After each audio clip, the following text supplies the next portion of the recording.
అందరికీ నమస్కారం. Sarohini's cooking welcome to my channel. ఈరోజు నేనైతే సాంబార్ రైస్ చేస్తున్నాను. టేస్ట్ అయితే చాలా బాగుంటుంది.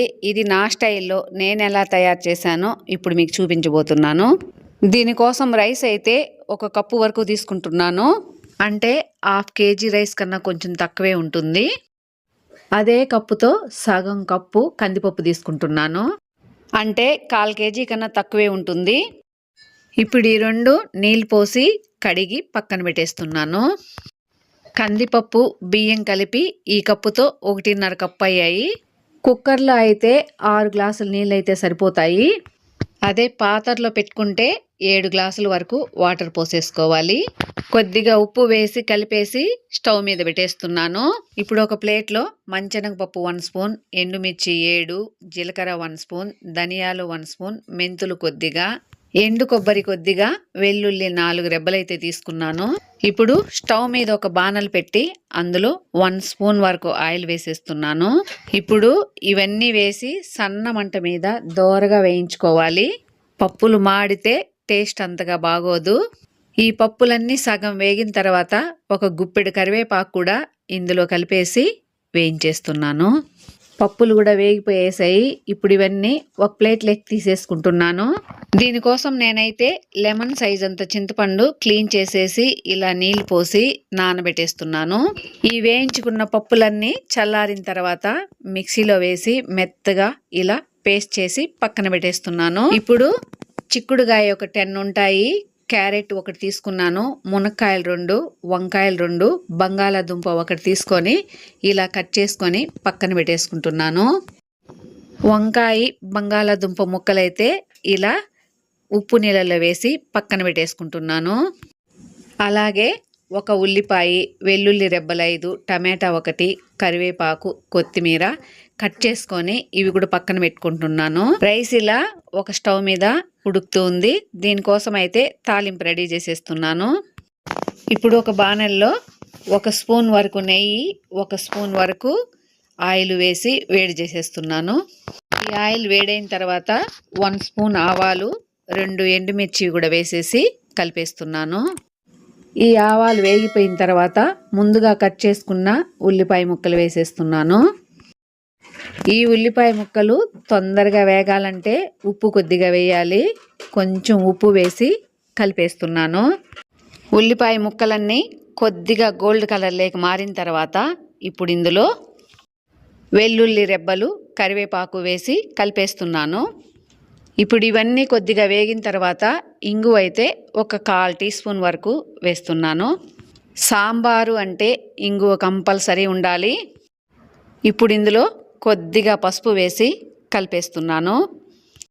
ముందుగా కట్ చేసి పక్కన పెట్టుకున్న టమాటా ముక్కలు కూడా ఇందులో వేసేసి కలిపేస్తున్నాను.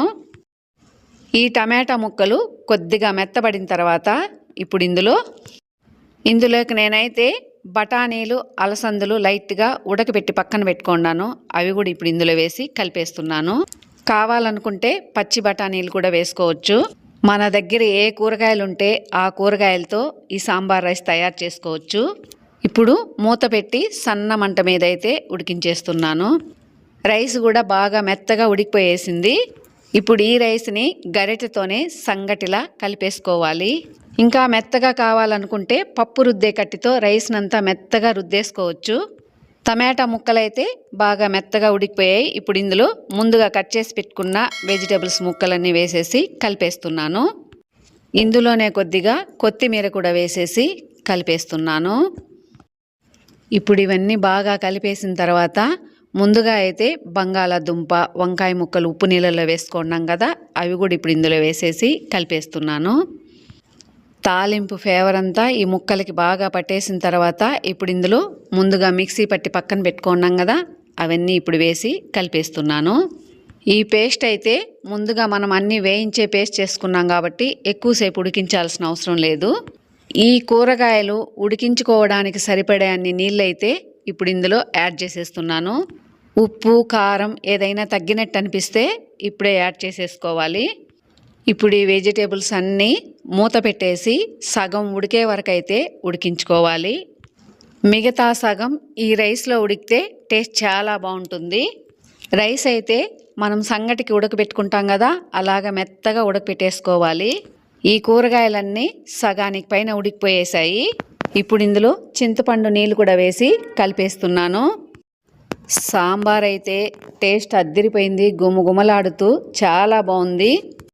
ఇప్పుడు ఈ సాంబార్ మొత్తం రైస్లో వేసి కలిపేస్తున్నాను.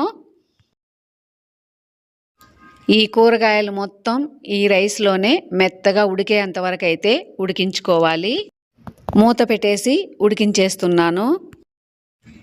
ఈ రైస్ కలిపేటప్పుడే తెలిసిపోతుంది మీకు. ఎక్కువ గట్టిగా చేసుకున్నారనుకోండి, ఆరిపోయిన తర్వాత సంగట్లా తయారైపోతుంది. కాబట్టి ఉడికించేటప్పుడే చూసుకోండి. మరి ఎక్కువ గట్టిగా లేకుండా కొద్దిగా లూజ్గా ఉండేటట్టు చూసుకోవాలి. మూత పెట్టేసి ఉడికించేస్తున్నాను. అంతే అండి, టేస్టీగా సాంబార్ రైస్ అయితే రెడీ అయిపోయేసింది. ఇదైతే చిన్న పిల్లల నుంచి పెద్దవాళ్ళైనా కూడా చాలా ఇష్టంగా తింటారు. ఉల్లి వెల్లుల్లి వేయకుండా ఇలాగే తయారు చేసుకుంటే దేవుడికి నైవేద్యంగా వాడుకోవచ్చు. ఇదైతే ఉదయాన్న టిఫిన్ లాగా తయారు చేసుకోవచ్చు, మధ్యాహ్నం లంచ్ లాగా కూడా తయారు చేసుకొని తినొచ్చు. ఇంత టేస్టీ వంటకాన్ని అయితే ఎవ్వరు మిస్ అవ్వద్దండి. మీరు కూడా ఒకసారి ఇలా తయారు చేసుకొని మీకు ఎలా వచ్చిందో కామెంట్ బాక్స్లో తెలియజేయండి. నా వీడియోస్ మీకు నచ్చినట్లయితే లైక్ చేయండి, షేర్ చేయండి, సబ్స్క్రైబ్ చేసి సపోర్ట్ చేయండి. ఇంతసేపు ఓపిక్గా నా వీడియోస్ చూసినందుకు థ్యాంక్ యూ ఫర్ వాచింగ్ అండి.